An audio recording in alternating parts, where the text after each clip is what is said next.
Today is the 15th of January 2015. My name is Norbert Meyn and I'm here to talk to Andrea Rauter. Andrea, welcome to the Royal College of Music. Thank you, Norbert, and thank you for the invitation.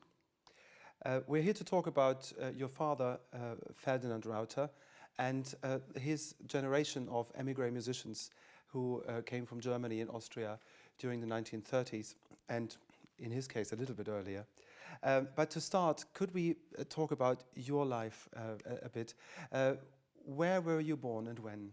I was born in Aberdeen, Scotland, in a Camp Hill home for children with disabilities in the biggest, darkest winter of 1946 on Christmas Eve. And I was born there because my parents had gone up there to be together. They were eventually allowed to marry, and they worked with Karl König in the first Camp Hill village. And what was your childhood like? My childhood was fantastic. We left when I was very young. I think we were homeless when we came to London, and I think stayed in various places. But eventually found a flat in Carlton Hill on the top floor of a house that was being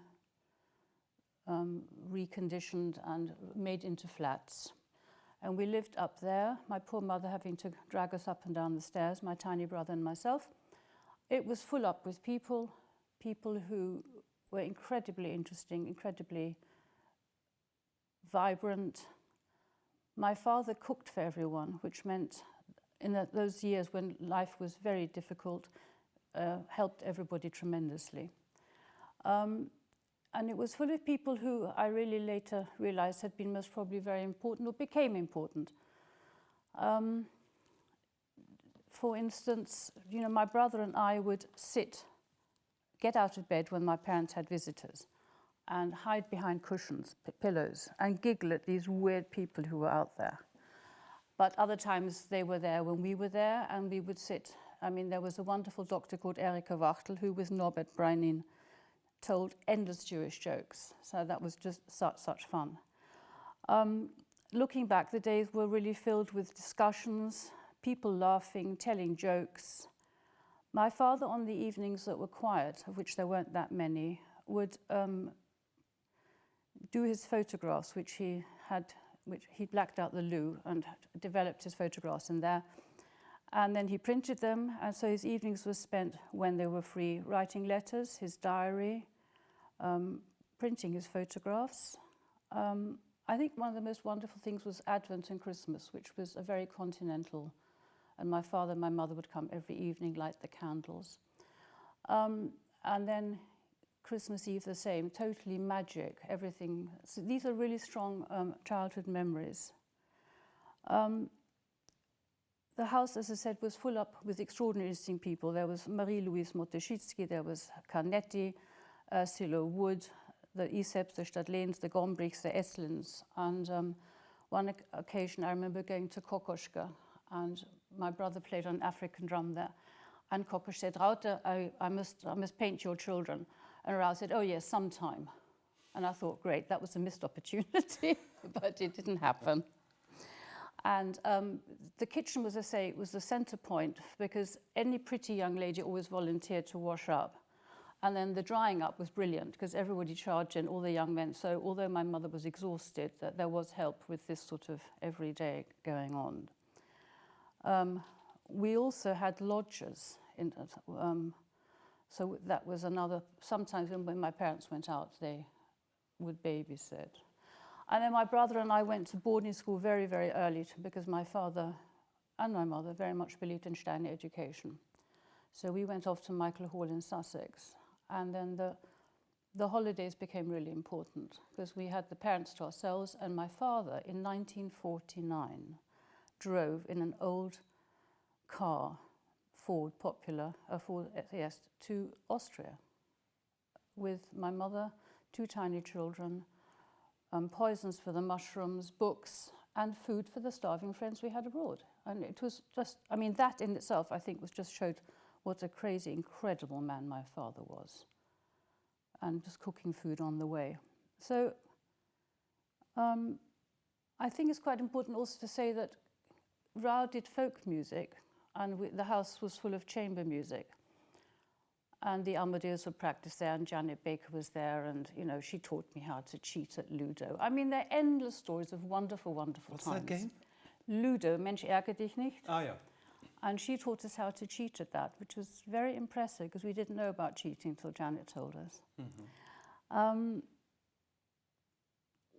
That Rau was actually very interested in new music as well. And I remember having to listen to Stockhausen, which I wasn't impressed with, but that sort of thing he also filtered in for us. I could go on endlessly about that. So you went to Michael Holst, this school, was it a boarding school? Yes, it was a boarding school, and we stayed with two extraordinary ladies who were really my student education, I would think, or young life education. And my brother was only 7.5, and he said, but I want to sleep in the same room as my sister. And said, of course you can, darling. So we shared a bedroom, and I basically looked after him a lot. And when Rau came and gave concerts around, he even came in at midnight sometimes, and they let us see him. So it was very free in that way, and very. I don't think I learned much at school, but I learned a lot about life in the mixed hostel and with these two extraordinary women. Yeah. So what did you then? What sort of path did you take? What sort of profession did you envisage for yourself? I think I was a real dreamer. I had enough of Michael Hall at about 16, and somehow they got me into Camden School for Girls, which was then a very nice little school, very sort of highly thought of, with green uniform and green knickers, and everything you had to wear was green. I didn't fit in very well, but I made some very good friends, and I crawled through my exams, and then realized actually I would go and become a teacher. So I studied that in Bristol for 3 years, then came to London, and married, children, all that. Well, and can you say a bit more about that? I think my life had been so Central European and so un-English. I found Bristol very difficult. People didn't really understand where I came from. I certainly couldn't eat jam, roly-poly, and all the other things I had to eat, which was good because I got very, very slim in the end. And I fell in love with a Hungarian refugee who'd come over and who, again, had this Central European look on life, which made me, I think, feel safe. And I was very young, I must say. I was married at 21. And the children followed, two gorgeous children, Tanya and Christopher. And later I realized that the marriage couldn't really last. And at the same time, I must say I'd been teaching since the kids were 4. And I very quickly realized that I also was interested in children with special needs. And I started the first nurture group in London for children with behavioral problems, which was built in the playground of the mainstream school. And now it wouldn't be allowed, but I had 17 very violent kids, all on my own without an assistant. But it was a great learning curve, and I loved doing it.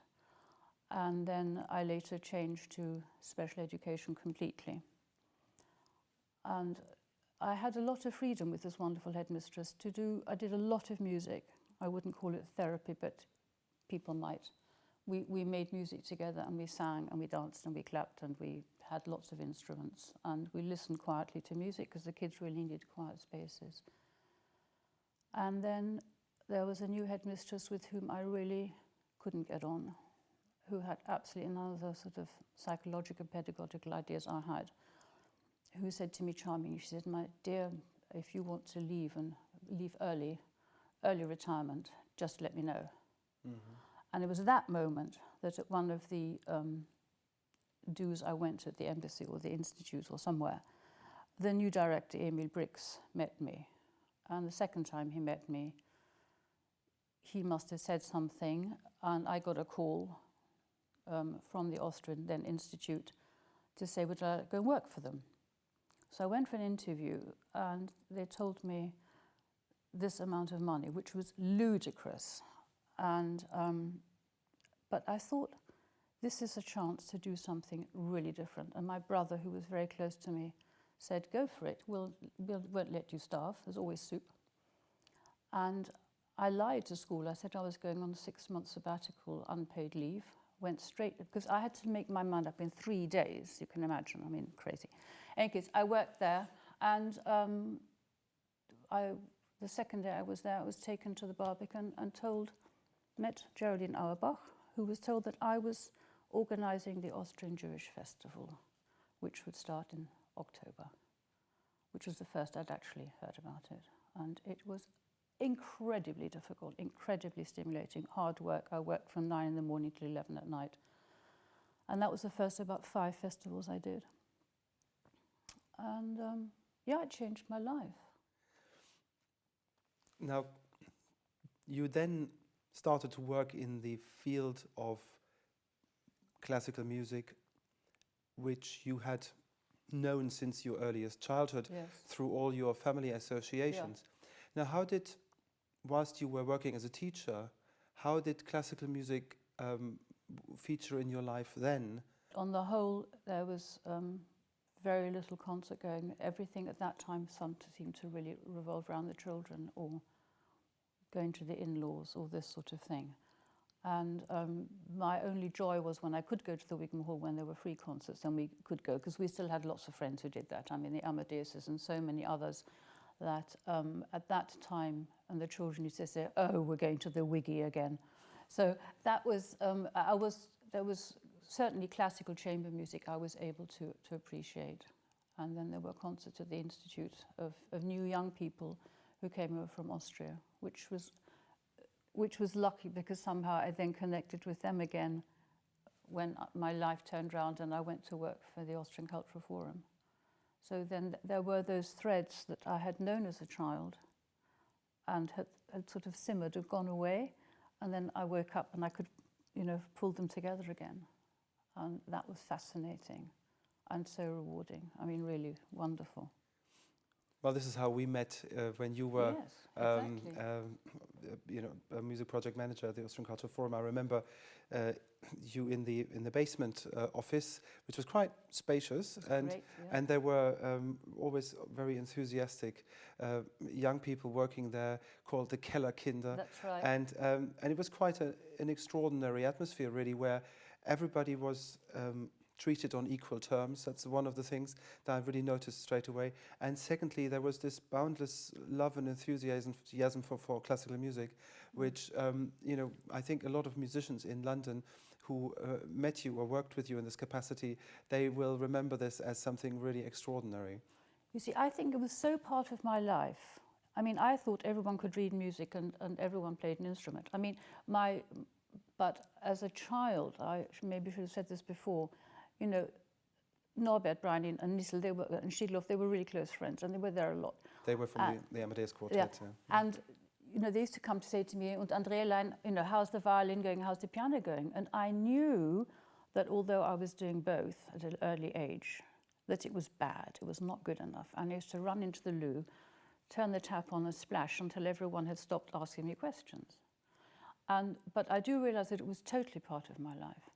And so it was a natural part. And in the Austrian Cultural Forum, I had the ability the freedom to express this again and to find out more, and to support people to do things that I couldn't do, and which I could see could be done.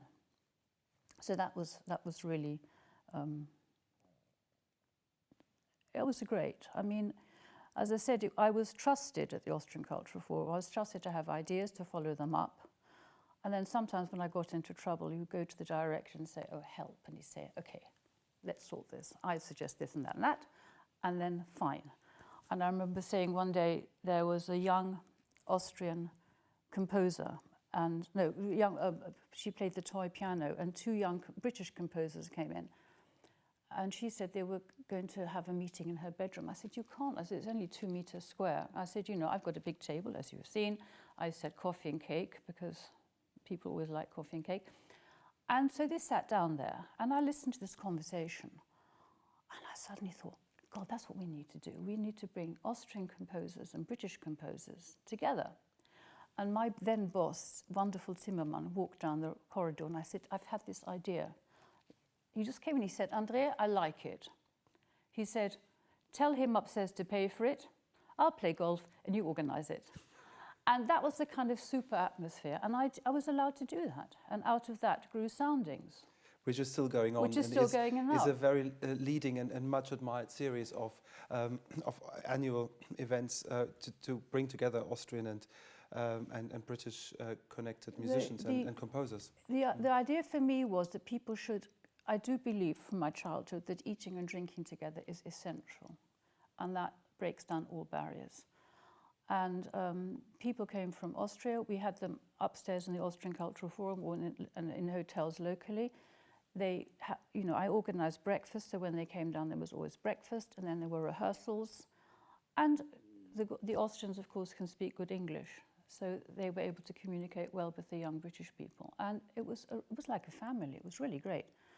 And in fact, we even went to Vienna one session and gave concerts there and went to the embassy there, and relationships have flourished. And they're still going now, which is, must be the 12th season. Now, through meeting you, I mean, we met because we did concerts with the leader class here from the Royal College of Music. Because you were able to organise it so beautifully, which I took over. Yeah. But I also then encountered in your environment a whole world of musical history and tradition, really, that was represented by your father, and I met your mother, who introduced me to your father's music. It was her, not you, in the first place. But there were many people who had emigrated, who used to frequent musical events there still in the 90s and in the early in the early 2000s when I first came there, and of course many of them have now died in the last last 5 or 6 years even, but it started me on a whole journey of discovery of how the German and Austrian musical culture and tradition had really found its way here to London, where I actually encountered it in a way that I had not really encountered it quite like that in Germany before, and I felt that there was a real continuity here, which which I've become very interested in.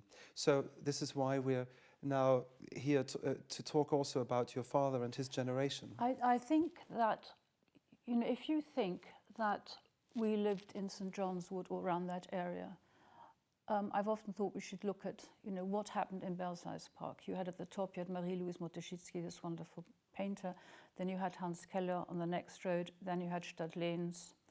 Then you had the Isepps. Then you had Dachinger, who was a painter. Then you had Kokoschka a little bit further down.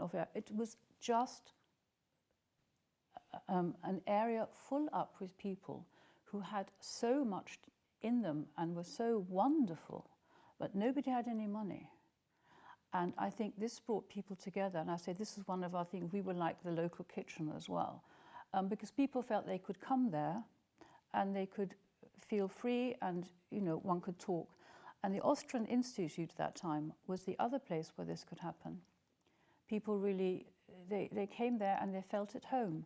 And at that time, there was a library on the ground floor where you would see all these people. And it was extraordinary. If I had known then as a child who I was surrounded by and really aware, it's quite extraordinary. And this was, as I say, part of my life without it being intellectually conscious part of my life.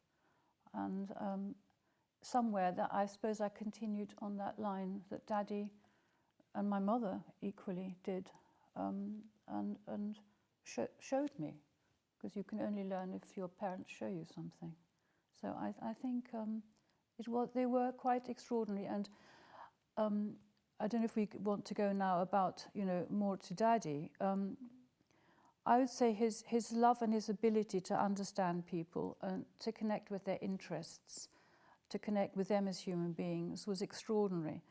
And if he thought somebody needed talking to, he would spend hours talking to them. He helped so many people in so many ways. He arranged affidavits for them, saved their lives from Austria. He helped people here who were destitute, who had nowhere to go. He found places for them, he made things legal, because he had this extraordinary ability to connect people. And I would like to call him a path maker, really. He wasn't famous or great, but he facilitated other people to meet and to find their métier. And, you know, on the Isle of Man, people would have been sort of sent to munitions factories if he hadn't started the Anglo-Austrian Music Society. You know, that was their future. So very quietly and but very determinedly he did things. And I think he's very much appreciated still for that, you know, by people who know about this. Let's talk about him in a bit more chronological order, perhaps. Yes. In what year and where was he born? He was born 1902. It's extraordinary. In Klagenfurt, which is in Carinthia, the southernmost part of Austria. He had two siblings. One died when she was 4, Katharina, and Karl, I think, when he was 10. And Daddy's mother died when he was 11. And his father was the director for the School of the Blind there. And again, as far as I can understand, it was very musical. My father already played the organ then and would play it for the children, played with the children. His father was a violinist and pianist, as well as director for the School for the Blind. And I think he must have been very good at what he did, because I think in 1912 he was asked to go to Aussig an der Elbe and take over die Deutsche Blindenschule, which was a German school for the blind. Now Aussig was very near Dresden, so he moved there with his father, and it was there actually that my future stepmother, grandmother was. She was a Sudetendeutsche, and she worked in this huge, it's a castle-like building. And I know that Rau, again, played with the children, spoke with the children, made music with them. He followed his childhood studies there, and at 18 went to Dresden to study music and chemistry. The aim of the family had been that he should take over some rich uncle's business. I think it was in mining, but that wasn't Rau's aim. And he went more and more towards working with new ideas in music. And he went to this amazing place called Hellerau. You can look it up. It was the first garden city, I think part of Dresden, or maybe just on the outskirts, which was full up with dancers and musicians. And it was there that he met Curtius. That's in the early 20s now, yeah. Well, yes, exactly. He must have been, early 20s, exactly, 2, yes. And everything was bubbling there. It was extraordinary time. And it was all the time that then Bayreuth started at some stage then. And, you know, there were all these fascinating young people. And Rau became a choir répétiteur. He went all the way up to Münster. I mean, it's masses. I suppose he was a jobbing musician.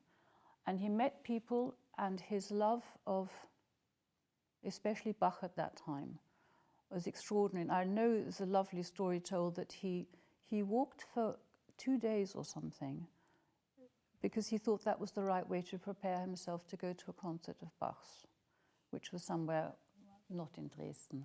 So that was this huge respect and reverence, and he had a kind of spiritual connection, I think, is, I would like to say, with music. So, and then he didn't take over his father's uncle's business, and somehow Engel Lund was in Hamburg.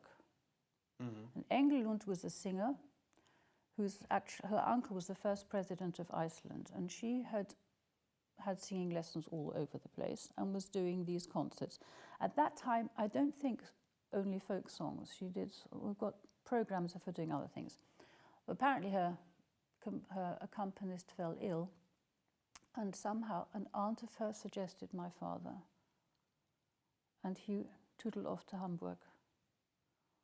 And there's a very nice interview with him where he said, you know, they met and they knew that that would be their professional life for the future. Which in itself is extraordinary. I've seen this, you know, he does actually say he liked working with her so much that he just said, we shall stay together for the rest of our lives. Yes, and they did. Which they did. It's incredible. So so at that point, I think he had finished his studies in Dresden, and did he actually pursue chemistry studies to the end of his? I think so. I think actually his doctorate is in chemistry. Well, I thought that, yes, he did. And then also he completed his music training there, and he had been working for some time. But at that time he was still unattached and exploring lots of musical and spiritual things. And sort of interjection, he went to a shop once and he said to my mother, he said, you know, who on earth is that? She said, one of your ex-fiancés, can't you recognize her? So, I mean, the girls adored him and he adored everybody. So he had loads of girlfriends. I mean, that was just part of life. And I have photographs of him in the summer holidays, going with music students and others up to the Austrian Alps, where we went every year. Photographs of endless. Yeah. He could do everything. You know, he was mushroom. Yes, what other interests were there? So the mushrooms. He was an internationally recognized mycologist. He worked with Kew Gardens and also botanist. And one of the things that we took in this tiny car to Austria every year, that came from the chemistry, was a box about this size full of poison. And this would be, on the rare occasions that he met a mushroom that he didn't know, would then had tinctures of this poison and that poison to actually be sure of what it is. So, you know, he loved everything. It was through my father's love for photography that my brother became a very, very established and well-known photographer. Yeah. Whatever he did it totally and with passion, and it was beautiful. And then in terms of music, he worked as a repetiteur in Münster? In Münster for 27, 28. That was, 26, 27, 27, 28, yes. And then the meeting with Engel Lund in Hamburg, which changed his life, obviously. Changed his life completely. Was in 1928. And they then decided that Rau, I don't know how that came about, but he was interested in folk songs in any case, but so was she. And she had this huge collection of folk songs from, as you will know, at least 14 countries. And she asked him to write accompaniments, and which he did, and which I think even now, by contemporary composers to whom I've shown them, they find quite extraordinary. Well, I mean, I think these arrangements are very, very beautiful. They are jewels, and they have a lot of original thought. In terms of composition, had he trained formally as a composer, or had he composed other things? I don't think so. He did a lot of improvisation, which he continued to do at the church he became involved with later. I don't think he composed. He improvised a lot, but he didn't. I haven't seen any compositions of his. Apart from the folk song arrangements, yes, and then also he used to write arrangements for a trio. We will talk about that later. Yes, yeah. I expect he was a jobbing musician, really. If you think sort of, you know, he had to earn his money, but with Engel Lund it became established.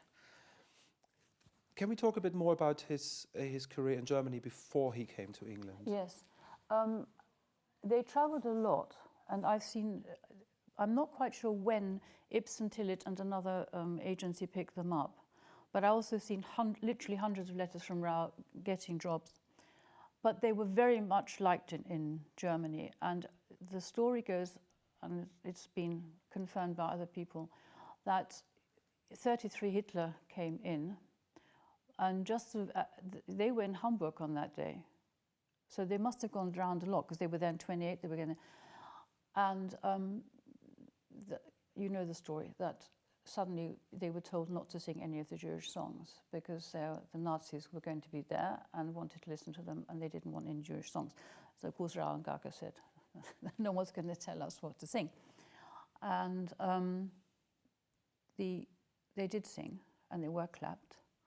And one of these lovely SS officers came and said to Daddy afterwards, he said, I find it very difficult to believe that Jews actually have written this sort of music, he said, because it's very beautiful.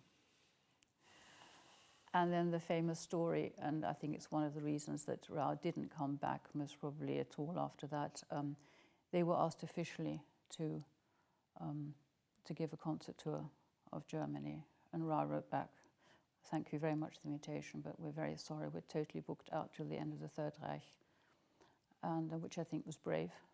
And they didn't go back, so after that. But they actually basically started living in England in 1928, as soon as Rau met Gaga. So this is quite a change in everything. I mean, he must have, his family was still in. He only had his father left. Yeah. Absolutely. I've seen this in both my parents' lives. It's extraordinary going forward and actually not looking back. But his love for the Austrian Alps, which I still have now, I still have this complete love of the earth, that we went back from 1949 to the place he'd been as a child since in 1905. Yeah. So that pulled him more than there was really no family left in any case. Yeah. So the choice to go to London was basically to follow Engel Lund, who was based in London. Yes. And it was not necessarily, I mean, many other émigrés really came out to Britain once life had become impossible for them in Germany. For him, it was a matter of choice at that time. It was. I mean, Daddy wasn't Jewish, so he had no racial reasons. He felt passionately about what the Nazis were doing, and which is shown in all the concerts they did. And I think this is why anything that was unfair was not okay, and still isn't, is it? Well, that's an incredible strength of character, and that he showed with distancing himself in that way very clearly from what was going on in Germany at the time. Neither of them were Jewish. They could have had a jolly good career, I tell you. And I mean, perhaps it's also worth talking about the kinds of programs that they performed from 1928 onwards, which were unique in their own way. Could you say a bit more about that? I think, yes, somebody said to me, that in fact the person he helped save from Vienna, she is now an established pianist in America, she said that Gaga and Rau were the first people to make folk songs sort of serious. Like the people, they didn't twang around, it was serious, like an art song in a sense. Mm-hmm. And they were the first people to do that. And Rau had such a feeling for the songs that Gaga had found. And they worked, Martin Isepp said it beautifully, he said they really were one person.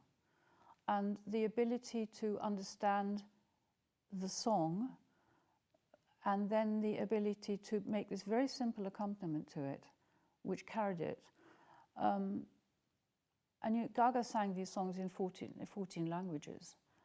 And Ursula Wood says so beautifully as well, the Gaga became that person. And I think that's exactly it. And they were unique. And in the war years, have we got to the war years yet?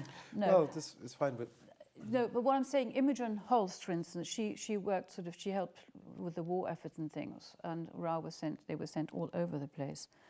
But they were unique, these concerts, and people loved them.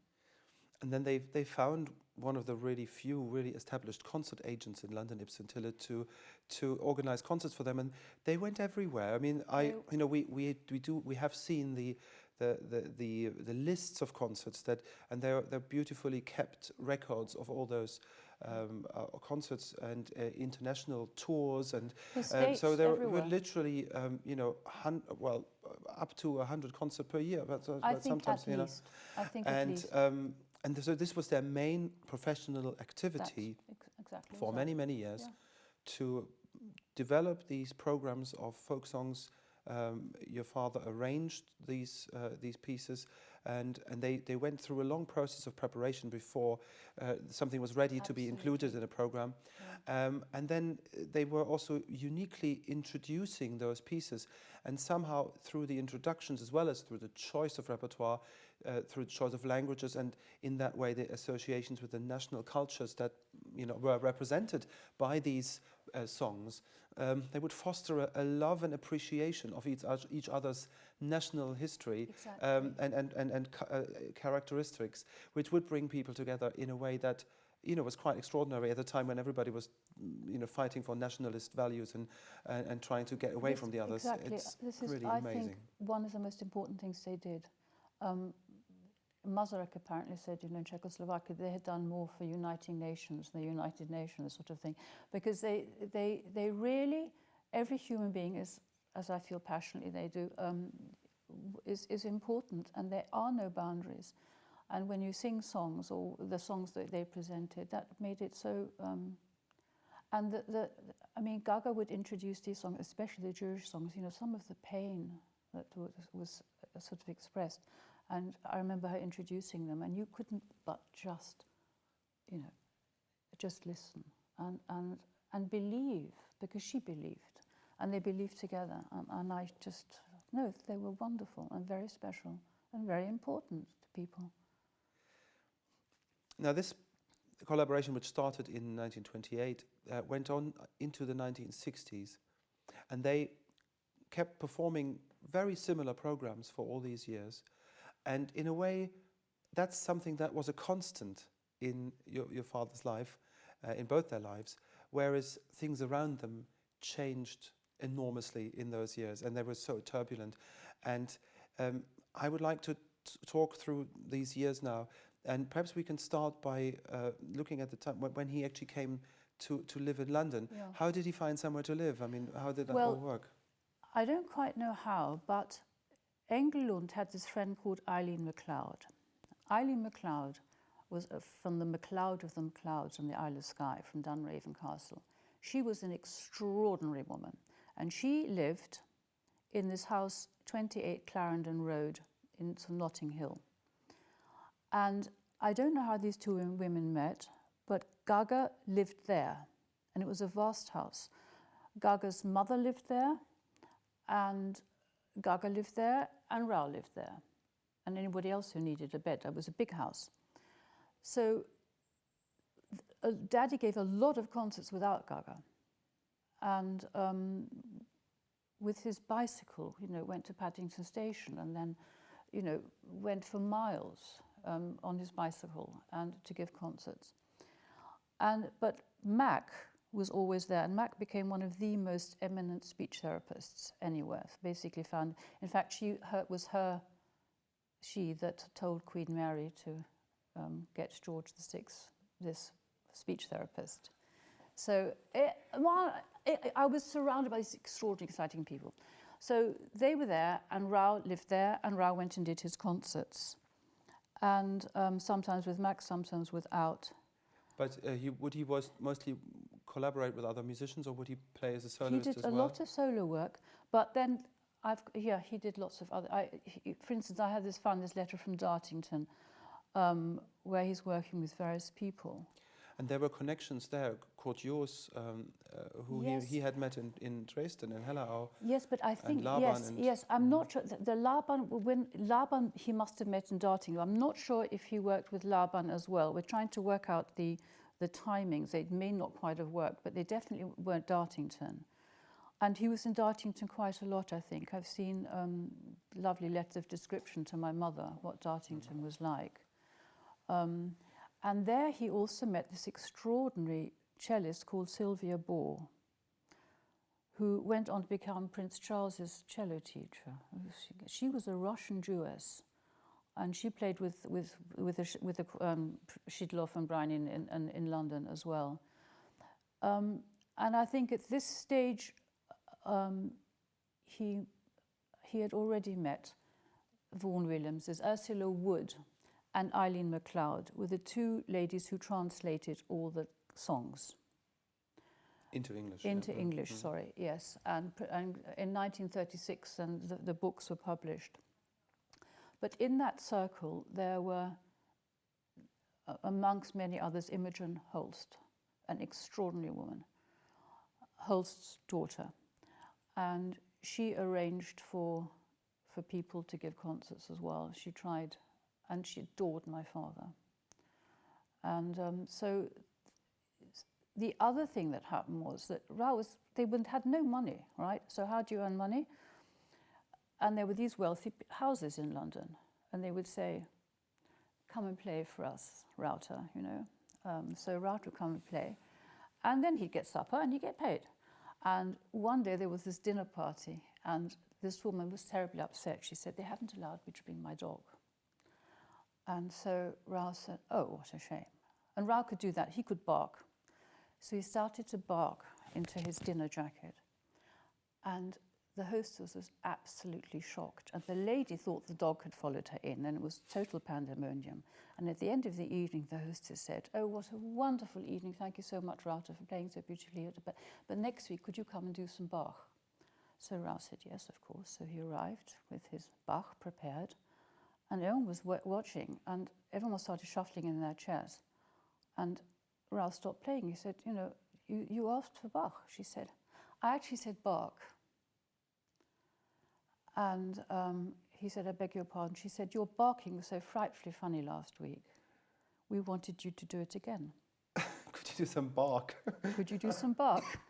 So Daddy went home. And no barking.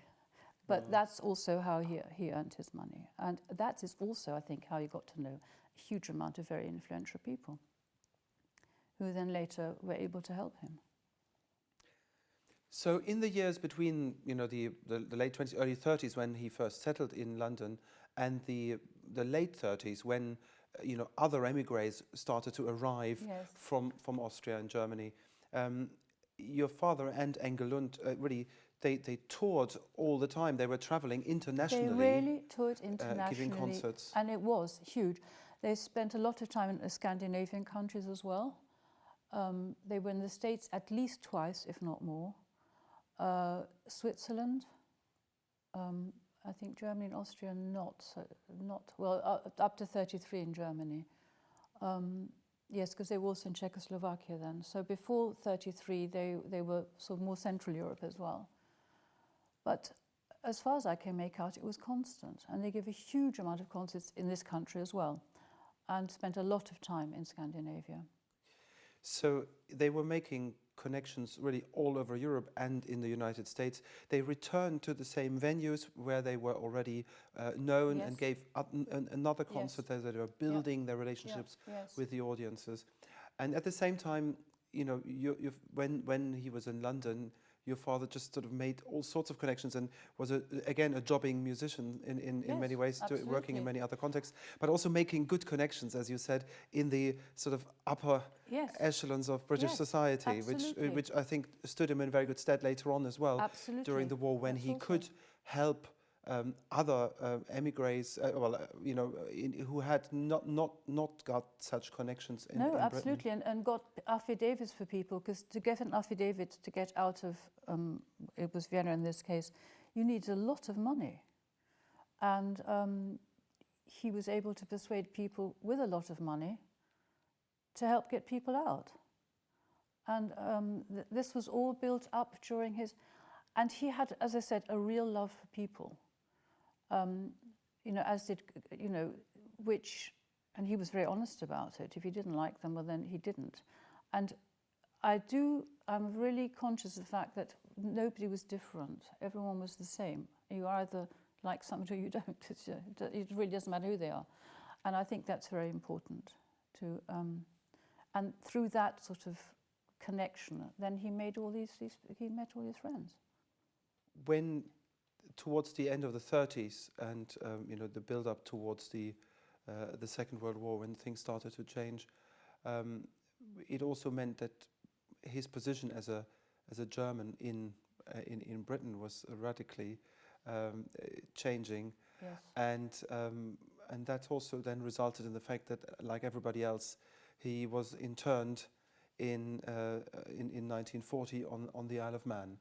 Can you say a bit more about that? Yes, he was taken. He was in London at the time, and he was taken. The police came, and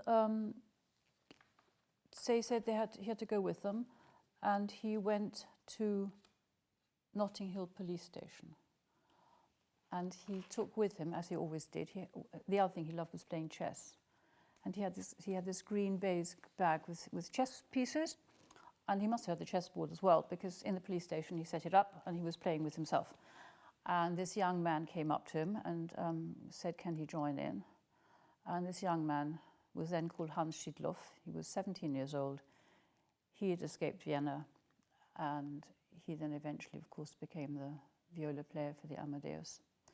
So he and Rau played chess, and this sort of course, Daddy was much, much older. I mean, Daddy was already getting on 40 then, and he took Schiedloff under his wing.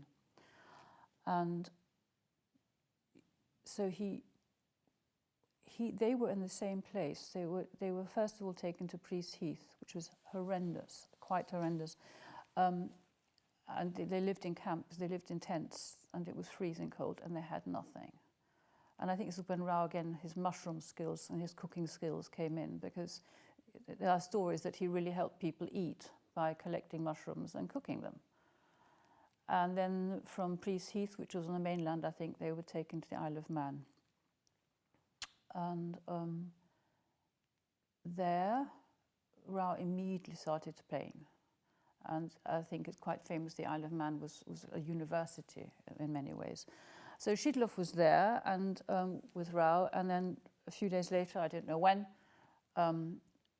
Rau wrote to Gaga to say he's had this amazing young violinist, and he said he asked who it was, and his name was Norbert Meyn. So then you had already two of the Amadeuses there.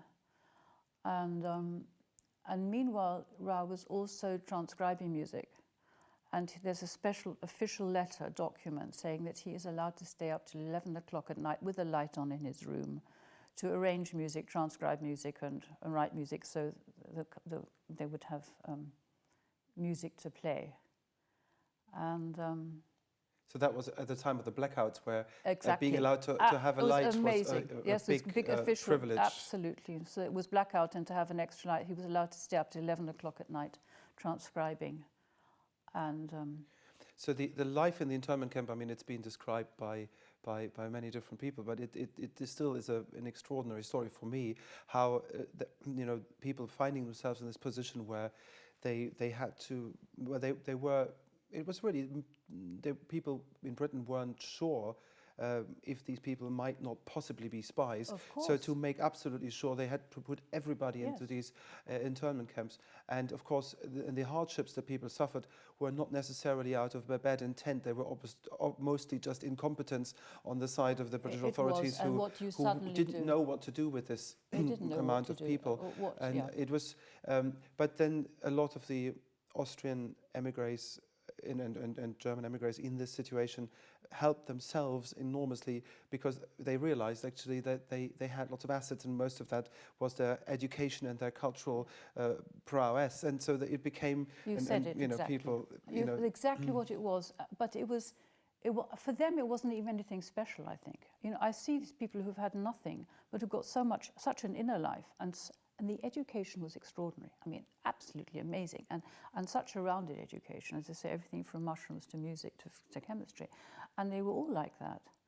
And then, of course, suddenly there was Sigi Nissel as well, who became the second violinist. So they were all 17 years old, these boys, and Rau really brought them together, as well as so many others who were there in the camps, from Hans Keller to Gellhorn, to Paul Hamburger was there. Yeah. Well, of course, Paul is a special person in my life and in my parents' life. Great. Well, I would love to talk about these people individually later on as well. Your father then was quite lucky, because he got out of that camp relatively early. He, I think, started by Imogen and Maud Karpelis and Engelund, who fought. I mean, she fought for him to get out. And he was eventually, I think, Vaughan Williams and Maud Karpelis and a lot of people who were eminent then. And Myra Hess was a leading person to get him out. So he was let out as a person of, I don't know, some funny thing like eminent, of some important person. There were other categories, but he was let out for that reason.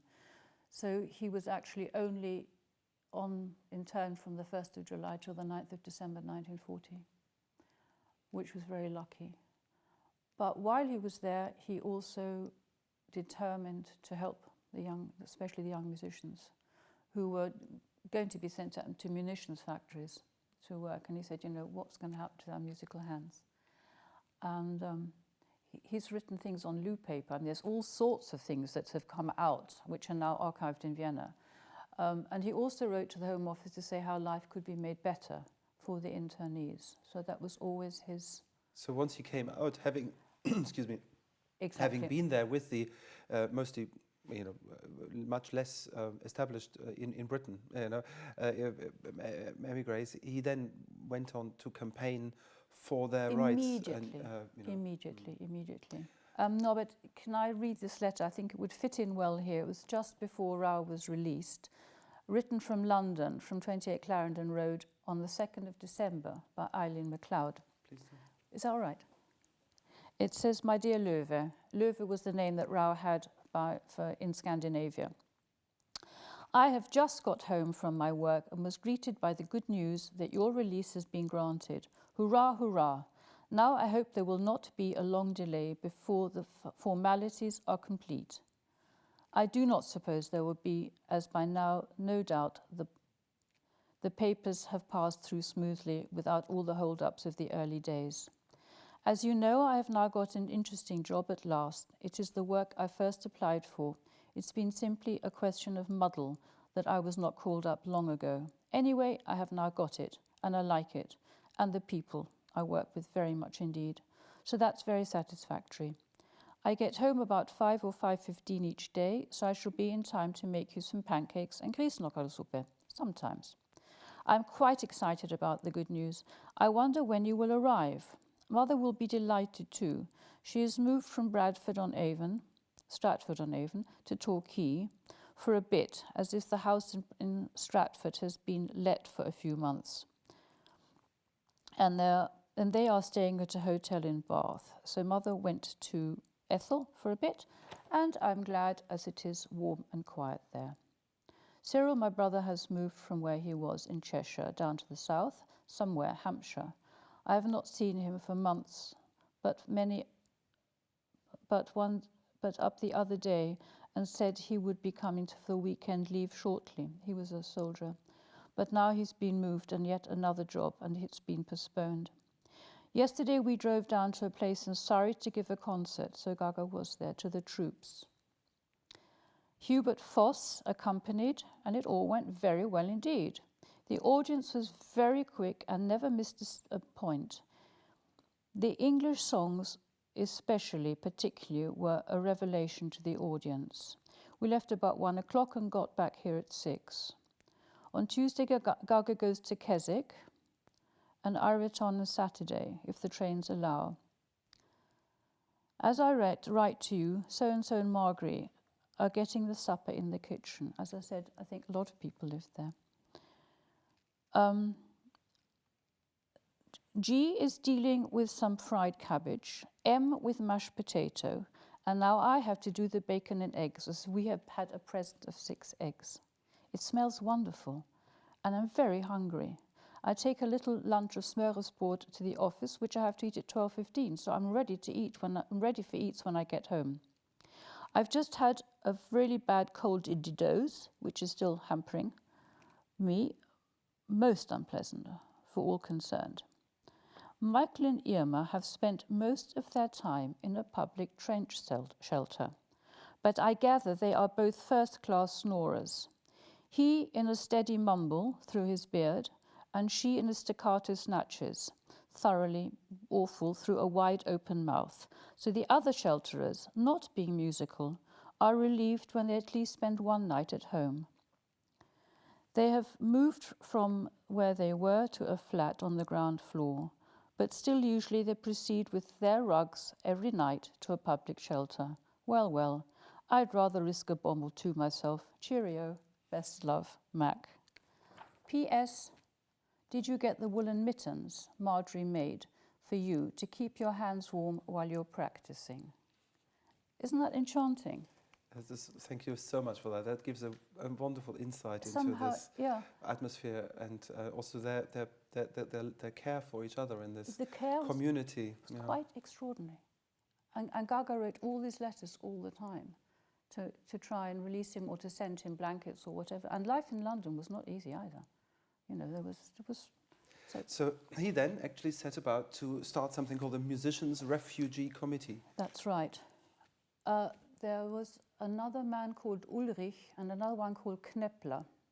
And I really don't know much about these people. You can read it out of Austria and other places like that. It is documented. And with Ursula most probably, and with Mack, and with Knepler, and with Ulrich especially, I think, he started writing to people to say that these musicians must be helped, and when they come out, they must be able to find some work. And of course, in a country where they had, as I said, London was not well off, nobody was well off. And somehow he managed to do this. At the same time, or about the same time, there was this Austria free movement, that's right. And that was, I believe, communist-led very, very strongly. And I think the offices of the Musicians' Refuge Committee were at the beginning in the offices of the Free Austria movement, because that was the only place they had. So this was where it was started, and at the same time there was the Laterne going on for actors and things like in Swiss Cottage. So there was the Austrian musicians cabaret group. Yeah, that's right. Because this extraordinary, all the time people were together, working together, keeping up their music, their art. So as far as I can work out, Rau, with Ulrich especially, formed this committee, Musicians' Refugee Committee. And then I found a letter, which I can't find now, from Anna Mahler, who was at that time in London. That was Gropius's and Alma Mahler's daughter, who joined the Austria Free movement. So that was a very political thing. And my father had never, ever wanted anything to do with politics. He said it ruins life, basically, so to speak. And she asked him to become more involved with what they were doing, and he said no, he cannot, that's not what he's going to do. And then out of the Musicians' Refugee Committee, with the help of Vaughan Williams, of course, the famous letters, Rau was able to start the Anglo-Austrian Music Society, which then was the Musicians' Union. I think there was already Adrian Bolt was a staunch supporter, and Myra Hess. There were quite a few people already supporting this Musicians' Committee. Yeah. And then it really developed when it turned into the Anglo-Austrian Music Society. There was, of course, the important regular employment for refugee musicians at the National Gallery concerts, where your father and Engel Lund performed many times. Myra Hess organized it all. It was when all the paintings had been taken out of the National Gallery for security reasons, but then there were these, I think, almost daily concerts. There were daily lunchtime concerts. And I think that the Rauter Lund duo performed there many times. And it was also at that time, thank you for reminding me, that Imogen Holst organized this war effort for the morale of the people. And musicians were sent everywhere, including Rau and Gaga. Again, I don't think Gaga had a bicycle, but it was really hard traveling. And you get a bus from here to there, or somebody picked you up. So at that stage, they were constantly traveling in the UK and giving concerts. And there were schools, and there were very, very prestigious venues. There was a mix totally. There's a wonderful story in the school where, Rau describes this in the letter. He gets there in this grotty hall, and everyone's waiting for this concert. And actually, I think it's without Gaga. He gave a concert, and he put his foot down on the pedal, and nothing happened. And suddenly, this tiny little boy from the infant class came and said, "It's okay, sir." And so when Rau pushed it down, he pushed it up. So that's, the pianos were in pieces. But everything from more prestigious halls to tiny school venues. And again, in hospitals then, I think my father's interest, again, to people with special needs as well, was and he was asked to play in this hospital, a mental hospital. And as he was playing, there was a commotion, and a man or woman, I don't know, rushed in, and nobody could stop them, went straight onto the stage in the middle of Rau's playing and said, "I have as much right to be here as you." And Rau said, "Of course you have, sit down." And the man sat down completely calmly and sat quietly until the end. And then Rau got up and asked the man to bow with him.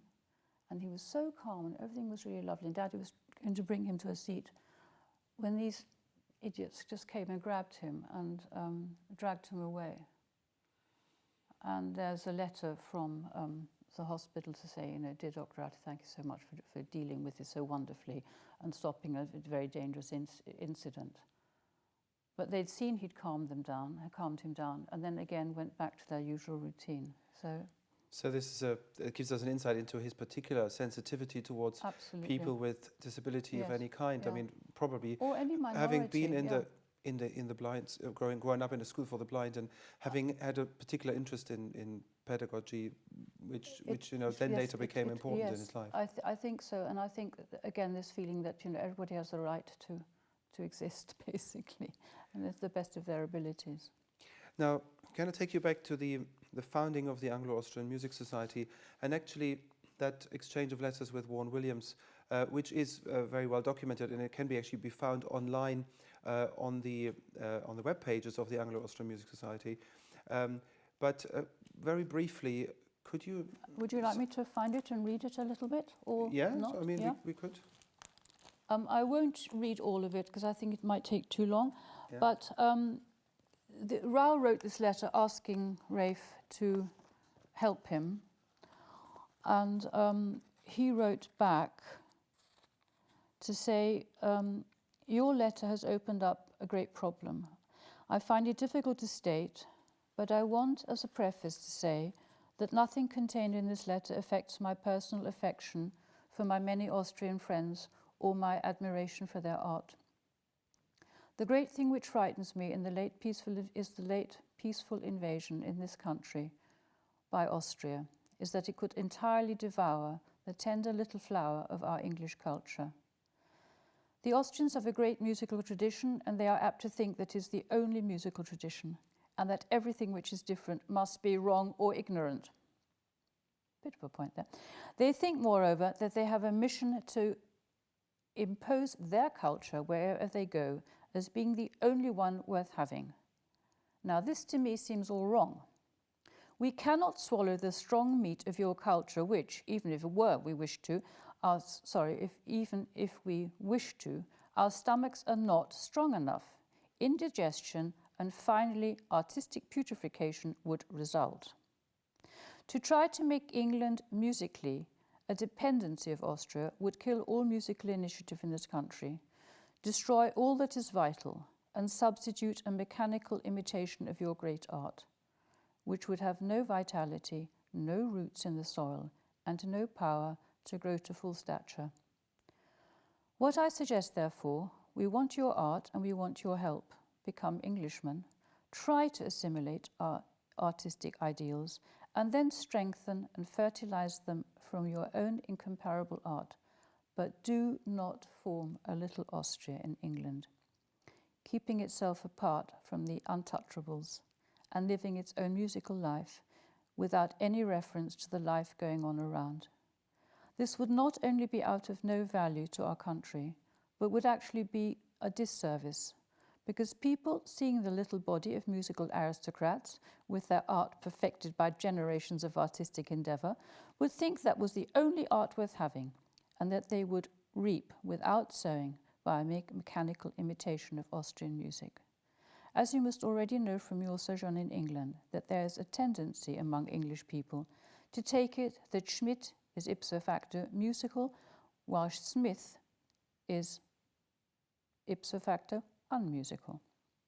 You must not stand apart and say Schmidt is musical, you are not. Your only choice is to become imitation Schmidts. You must help Smith to realize that he is musical. Help him to discover where his artistic nature lies hidden, and to help it to grow to its full flower. I think it's amazing. When was that letter dated? That is the 16th of August 1942. So we're right in the middle of the war, and there is suddenly this lot of Austrian and some German musicians really competing for work, really, with British musicians in some extent. Of course. And rather becoming, I think, looking rather intimidating on some level. Yeah. But I think this is Do you want me to read the reply or not? Is it too late? No, please do that. I just think because this is most probably how it worked that he was able to. Yeah. I want to, dear Vaughan Williams, I want to thank you very much for your very kind letter. The problems with which you deal, it is very well known to me, and I have tried hard to penetrate it and to find a solution. I admit that the Austrians often seem to have imposed their culture upon other countries. This fact can, however, be understood for two reasons. First of all, because the Austrian musician loves and understands his own music as part of his own self. Secondly, because he judges foreign from his own tradition, not knowing that other traditions have cultural roots other than his own. This mistake became obvious when it showed itself in daily life. In discussions between Austrian and British people of facts which seem clear and logical to both parties, and yet in a quite different way. Many of us came to realize very soon after arrival in this country that with the translation of words and translation of the real meaning did not follow. No wonder it took us musicians quite a long time to realize that to an even greater extent, the same mistake occurred in the judgment of British music. It is practically impossible to learn a foreign language outside its own country, and just as impossible, even more so, to understand national music outside its own surroundings. The few musicians in a few Austrian cities who had the rare chance of hearing English musicians or composers could not assess this music or their performers in the right sense, and most of it was lost. The immigration of Austrians to this country has given them the only opportunity of realizing this fact. As far as they were allowed to, they tried to root themselves in British soil and be nourished by it. Slowly they became to understand what British means, and that the musicality of the British people was existent too, even to an astonishing degree, but different. I believe that now we have an opportunity for real understanding between the British and ourselves, greater than ever before. Those Austrian musicians who are sufficiently mature earnestly desire this opportunity of cooperation in a mutual fertilization of ideas. But where the Austrian musicians in this country and who they are, you know yourself, what most of them were only allowed to remain musicians in their heart, but the urge to execute their art remains strong.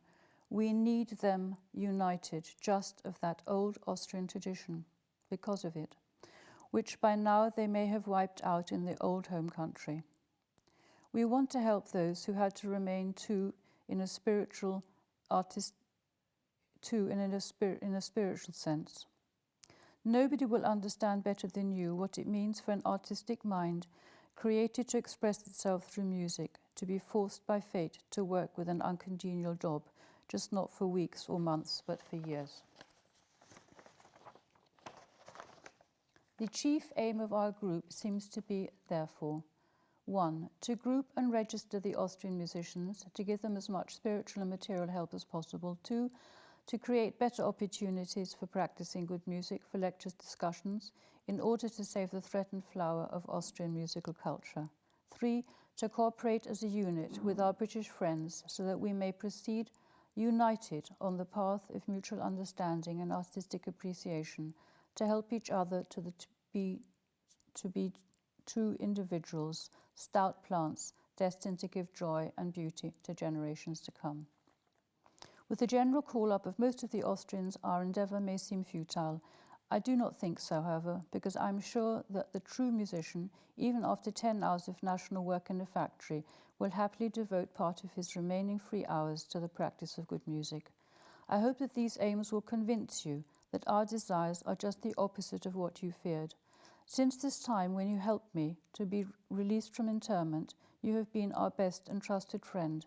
We cannot thank you enough for this. We can, however, show you proof that we want to be worthy of your friendship, and I personally will always use my power, when it becomes possible through our union, to guide our Austrian musicians to the great aim of mutual understanding and esteem, so that we can work as friends and brothers in a happier future, reap that we have sowed in a future that we have sown together.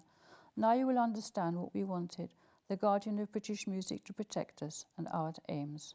The formal name of patron should only be the outer sign of what you have always been, our helper and friend.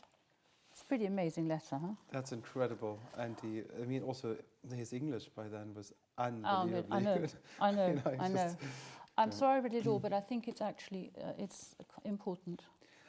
And so it really shows at the very sort of the stage of the first buds of the Anglo-Austrian Music Society, really the complexity of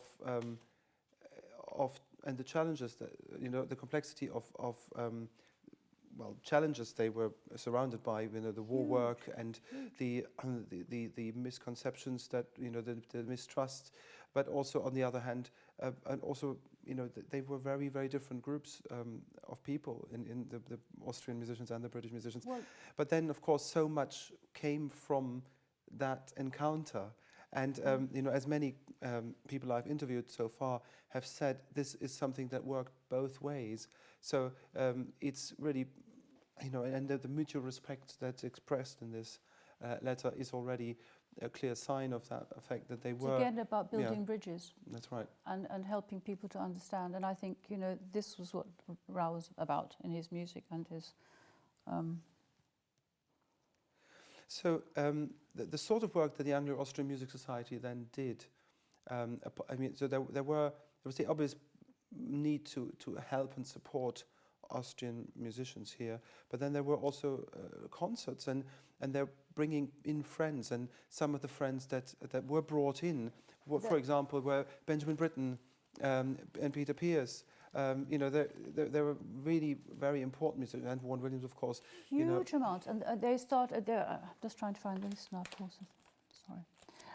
There were lists and lists of concerts given, and again, Anglo-Austrian Music Society website is very, very good for this. There were hundreds of concerts at the Wigmore Hall and other places, with Elisabeth Schumann, with the Amadeuses. They gave their first concert there. So the money came in from that as well. Yeah. So there was up until the end of the war, it was quite a small. You know, there was mostly chamber music, but there was and Richard Tauber was involved as well. Well, they brought over the Vienna Philharmonic. They brought over 46. But that was after the war. That was just the end of the war. That's yes. Right. So then it suddenly, you know, became much bigger, because so they could bring over large groups and really build bridges to Austria, really, and so, you know, that was you know, almost, you know, on a state level. You know, It was in a sense. I mean, and the Vienna Boys came over, of course. Then it became a really big thing. And Tauber, they're still now, actually until this year, it's now moved to the Wigmore Hall Song Competition, because the funds are lessening. The Richard Tauber competition, which again brought Austrians and Brits together. So the people who studied abroad, studied in Austria and in London. Here, I'm sorry, this is a list of some of the first concerts given. Within the Anglo-Austrian Music Society. So we've got from 1943, we've got you know, the Peter Schidloff is here, the Gellhorn Trio, Engel Lund and Ferdinand Rauter. There is Peter Pierce and Benjamin Britten in 1945, Elisabeth Schumann in 1945, Britten again in 46, and then the big things like the Vienna State Opera in 1947, the Richard Tauber Memorial Concert. He had just died in 1948. Kathleen Ferrier and Peter Stadlen, the pianist, 1948. Again, the Vienna Philharmonic in 1949. Friedrich Gold. I mean, it's a very impressive list. It is amazing. The Vienna Boys Choir again in 1950. So in these were times when, you know, it was probably quite attractive for the Austrian musicians to come here, because there was also a very difficult situation in Austria, and the employment situation there must have been very difficult. So they were really able to get a lot of things moving, which is very impressive. Now, we did talk about Dartington briefly, and your father had a connection with Dartington. I mean, I went to Dartington in the very late 90s, I think, so it's a big summer festival and summer school for musicians. Yes, I think he writes in this letter, I think there was a girls' school actually at that time, by the sound of things, which then did wonderful festivals, again initiated by Imogen Holst. And my father describes it as a paradise for young ladies and for everybody else who's there, but then they're not taught, or they don't have the facility to fight or to come to terms with the reality of life outside, because it was such a paradisical place to be. Your father also worked for the BBC during the war. I think they did lots of recordings. I think again, we've got recordings in America and BBC, and they're not difficult. I mean, most of them have been lost, unfortunately. But he recorded throughout the war, and so that was it. But my mother did real war work. She was employed by the BBC to speak German and French, and send misleading messages, so that the BBC was sort of doing propaganda using her voice. So that was quite just a little aside there. Great. So, sorry, was there anything else you wanted to talk about just now? Well, I think I was talking about, we were going back to these extraordinary people who developed at this time, these amazing families who were there. And a lot of them were in Oxford, Oxford became a sort of central point, I think, for a lot of people. And Wellesz was there, the composer. And my father wrote the most delightful letter about the Gombrichs, who say, he says, I've played my National Gallery concert to dear Gombrich. That was Ernst Gombrich, the art historian. Yes, it was his sister who was a violinist. Mm-hmm. There was all these extraordinary talented families. And I'm translating here, she says, "Oh, Rauter, you play like a god. If only the technique could be a little bit improved, nobody could beat you ever." And then he writes that he goes to have lunch with the Welleszes, and the Isepps are there. That's in Oxford during the war. Yes, this is in the war. This is 45. Helene Isepp was a singing teacher who taught Janet Baker, and her husband was an artist, Sebastian restorer. Isepp was a wonderful he was a restorer and part of the Netzscherkreis, one of the main one of the groups of Austrian painters. Very, very fine, wonderful family. And Rau writes, this wonderfully talented little boy there, Martin, 10 years old, he's an absolute genius and he's going to go far. So all these things were happening. He later became the head of music in Glyndebourne. That's right, absolutely. And one of the Janet Baker's greatest accompanists absolutely. So you just mentioned your mother for the first time, and so they got married just after the war. Could you just say a few words about your mother? Yes. and how they met? Yes, it's very difficult. My father was interned in the Isle of Man, as you know. My grandfather, who had, thank goodness, been able to escape too, was also interned on the Isle of Man. That's your grandfather on your mother's side? My grandfather on my mother's side. And my mother had been taken in by Constance Cummings and Ben Levy, and they lived in the only Gropius house in London, which had been built by Gropius. And so when my grandfather realized that my father was going to be released, he went to him and said, "Look, I've got a daughter and a little son, and they're so musical. You know, they're brought up in Vienna, and so would you go and see what they're like, and if it's worthwhile for them to continue?" So Rau apparently arrived at 68 Old Church Street with an onion, which you couldn't have in the war, and so he met my mother and her 4-year younger brother. And I think he sort of taught them, took them around the musical world, took them to concerts and showed them life. And he was 22 years older than my mother. And they fell in love, and which was a complete disaster for the family. They called it das große Unglück. And in fact, my mother was banished, basically. She went up to Scotland to work with König, and my father was not allowed to see her for a year. And I think one of the biggest supporters they had was Imogen, and I will quickly read you this, because they did decide to marry. My mother was brave enough to really follow what she wanted. And they both landed up with König, which is in Scotland, which is where I was born. But Imogen wrote this letter: "Dear Claire, this is the loveliest news that ever was. If anyone in the world can look after Löwe and keep him happy and sane, it's you. There are no words to tell you what joy I feel about it. The months of waiting will go by like lightning, and when they are over, everything will be all right. There's no need to wish you happiness, because that is now secure for always, for there is no one in the world like Löwe. So I only send you gratitude for bringing him to the heaven that he deserves. Love, Imogen." Isn't that extraordinary? That's beautiful. So, you know, and I think that must have helped my mother, who was really, life was so hard. But in any case, that was the beginning of the most amazing marriage, and another story to be told on another day. So the work they did with Carl König in Scotland was leading towards music therapy. Yes, Can absolutely. you say a bit more about that? It's difficult to say.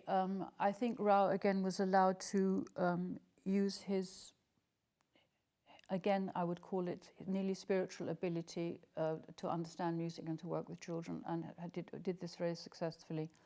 They only stayed there for 9 months and then came to London, as I said, but there he continued with a lot of therapy. He worked with Juliette Alvin, who was one of the founders of music therapy.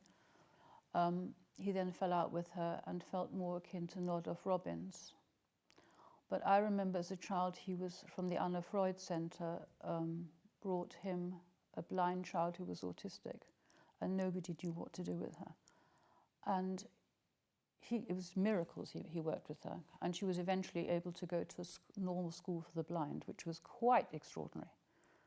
But he had this relationship, and she used to come in the door downstairs, 2 floors down, 72 steps down, and the door would, one of us would open the door downstairs, and Jill would come in, and my father would start playing upstairs the march he had written for her.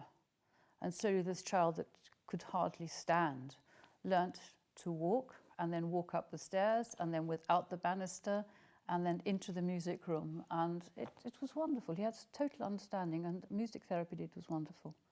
So that was, another part of this extraordinary man.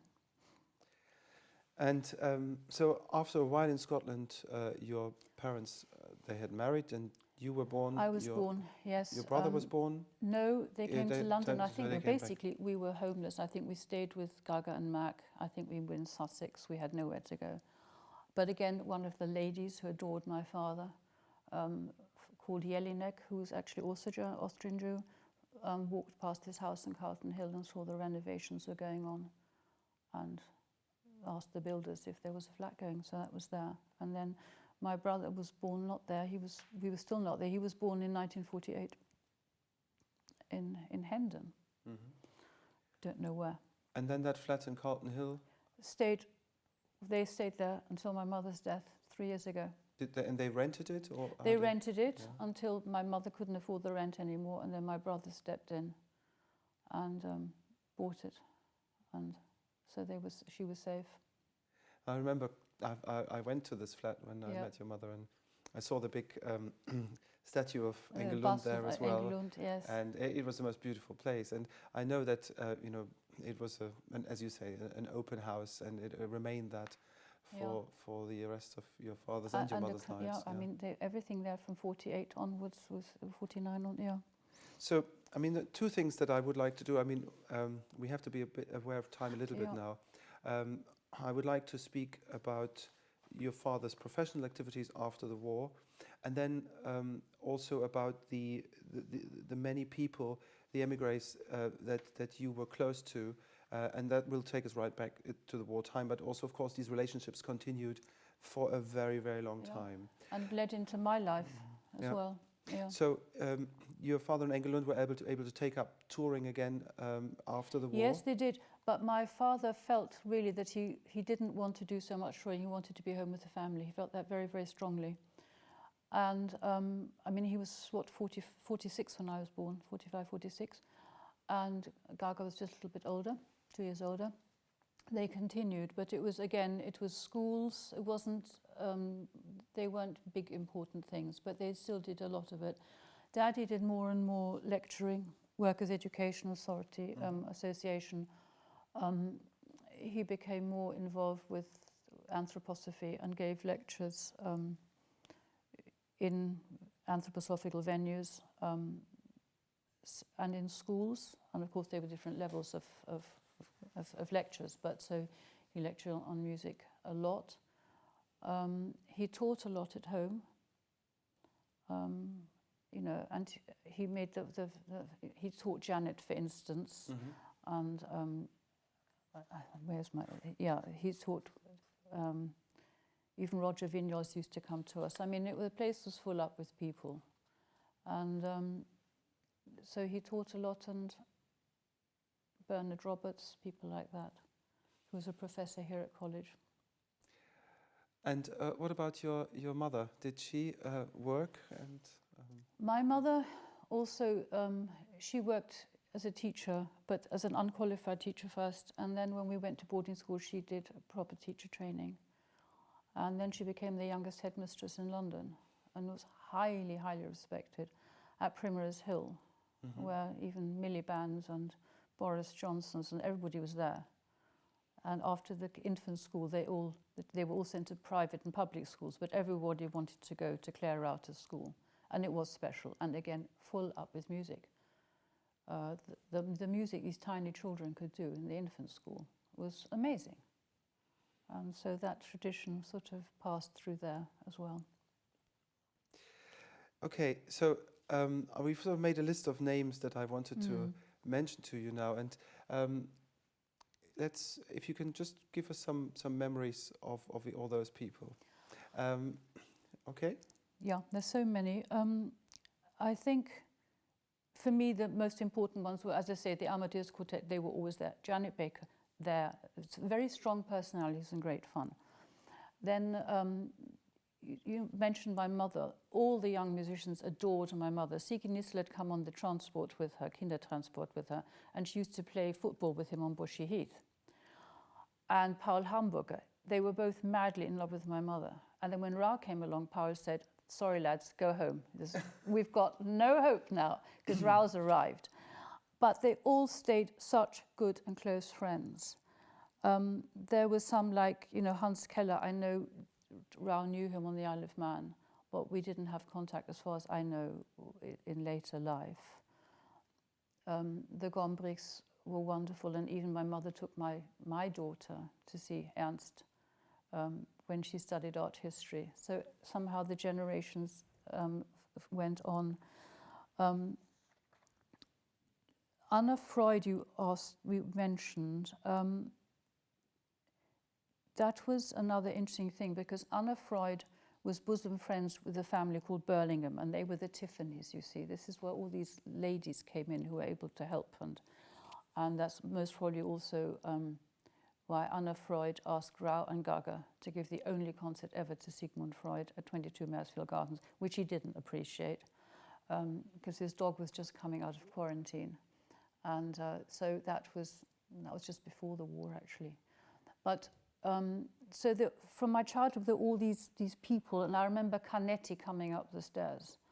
And my mother loved everybody on the whole, but you know, when Canetti came up the stairs, I could feel this kind of tension. I was sort of holding onto the back of her, and I remember these huge dark eyes. And but again, sitting on this amazing sofa in our music room where they all were.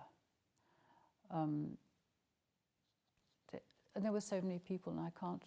You know, it's so difficult to. There was the Rosé Quartet, which that was, you know, a really, really established string quartet in Vienna, and your father had a connection with them. There was Rosé, who was the leader of the Vienna Phil, and Buxbaum, who was the lead cellist. Rau gave their last concerts before they died in London with them, and they respected and loved each other very, very much. I mean, quite extraordinary musicians. And then we already mentioned the singer Elisabeth Schumann. Yes, I'm pretty sure if you look at that list we just looked at, that Rau knew her, and certainly she was involved with the beginning of the Anglo-Austrian. And I actually think he did accompany her, again, in concerts not in the Wigmore, but in smaller concerts. And Paul Hamburger, he presumably met him in the on the Isle of Man in the Internment, or maybe even earlier. I don't quite know where they met, but they knew each other. I think they most probably knew each other even before, because I've got photographs outside Clarendon Road, and I think Paul was there. And he was a very special, very lovely man, as everybody who knew him knows.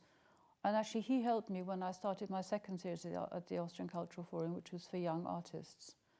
I asked him to help me, so the whole circle came full again, and he did, with advice and ideas. And Hans Keller, I mean, that was a Hans long... Keller's. I don't know. We did not see him much, if at all. I expect I did. I mean, because funnily enough, his widow Milan and I have become very, very close friends now, and I see a lot of her. And although her memory is going, she says, "Who was he? Who was your father?" And she said, "Yes." She said, "Always open house, always food." So they must have at some stage been there as well, but it's difficult to remember. The pianist Peter Stadlen is somebody you mentioned a lot, and that was a long... Peter Stadlen was very, very wonderful. Also Viennese. He came to London as a refugee as well. They lived also off Haverstock Hill. Very, very important pianist. He was, pioneered. He was the first person to play Webern, actually. He really promoted that. It was very important at the beginning of the Anglo-Austrian Music Society with his wife Hedi. His brother was also an anthroposophist and staunch sort of supporter of the Christian community, and became one of the most important people in the BBC. Again, another young Austrian. He was Erich Stadlen. And we saw a lot of them. And Peter Stadlen was a very, very fine pianist and became the music critic for the Times. And yeah, it's very difficult for me to... I need time to really digest all those people I knew as a child and what they did, and indirectly what influence they've had on me through my parents and the work I'm able to do. That's really, really important. Well, then perhaps the Isepp family, we talked about them. Yeah. I mean, I was quite interested in Helene Isepp's sort of singing teaching, and I spoke about that in great depth with Janet Baker here recently. What do you remember of her? Again, you know, there was Helly, to me, she was a round, warm, beautiful lady. And they had this lovely flat in Steeles Road. And I remember the warmth of going into that house. And again at Christmas, this fantastic Christmas tree she had. And she used to give me beautiful presents. And I don't remember, my father called E, the father, Sebastian, was E. And he was the only other Corinthian in I think the UK, well, certainly in London. And they were very close friends. Peter, in fact, Peter died in the same hospital as my mother within one day of each other. Another sort of ending of circles. But immensely talented and warm human beings who, through everything that they went through, never lost their humanity. And, you know, must never forget people like that. Is there anything else you would like to say or to read now? I know we should come to an end pretty soon. I would like to say one thing to you, Norbert, to thank you for what you've done, and that you made my mother incredibly happy, and me, with the project you did on reissuing and bringing the songs into college and making the CDs. It was so valuable and so wonderful, and I'm deeply grateful for that. Thank you very much. I mean, it was a great pleasure for me to be able to do this, and of course, I was struck by the spirit of this whole enterprise, and which is reflected in these published volumes of the songs that your father arranged for Engel Lund and all these different languages. And it's just that, in a way, you know, we are now in this very cosmopolitan, international musical scene here in London. You know, people come to us here at the Royal College and to other colleges in London to study from all over the world. And so we actually had young singers whose native languages were in these collections, and we could cast it in that way. And in a way, the vibrant international music scene we now have in London, in many ways, for me, is the fruit of this very, you know, rich exchange and fermentation of this incredible musical skill and tradition with the British, and of course many other influences, be it Russian or wherever they came from. But we now have really a music scene here that I think Vaughan Williams, when he wrote these letters, may only have dreamt of, really. Yes. And it's happening. And we are so privileged. With the right people, it will happen. And I think your father and many other émigrés, I think they made a tremendous contribution to setting the ground, you know, the fertile ground for this, and through their performing, through their teaching, and through their interaction with British musicians and musicians from all over the world here. Yeah. And of course the warmth you talked about, and the warmth you represent yourself in many ways, you know, is something that is special to many musicians. And I think it makes it very special to be a musician and with such a human being as a musician, because there is this unspeakable connection between making music and the human qualities and the human values that are reflected in music and represented by music. And in your father's life, I'm sure this was incredibly central.